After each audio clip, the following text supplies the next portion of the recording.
বল বন্দে মাতরম।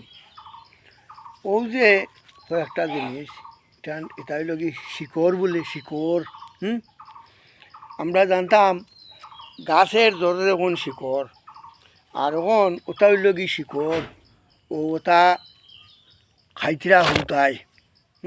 ছোটো ছোটো হুতা বিশেষ করিয়া ফার্স্টরা স্কুলের ছাত্রছাত্রীরা প্রায় জনে খায়, ইটারে আতকুটায় কদিন ধরছিলাম।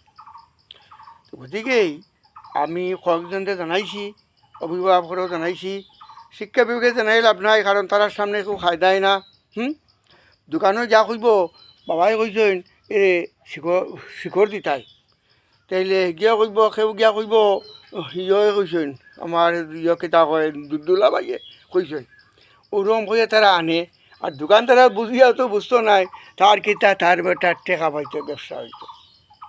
এদিকে আমি কইতাম নাই বলে চিরতরে যে নিজেলা বানানি বন্ধ করতে তাও কই এটা সরকারে জানে, সরকারে কইব।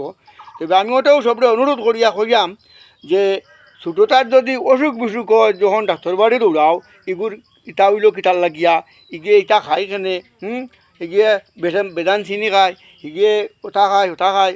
তো গতিকে এর থাকি যদি রিয়াই পাইতাই চাও ডাক্তারের গিয়া পরামর্শ করতাই।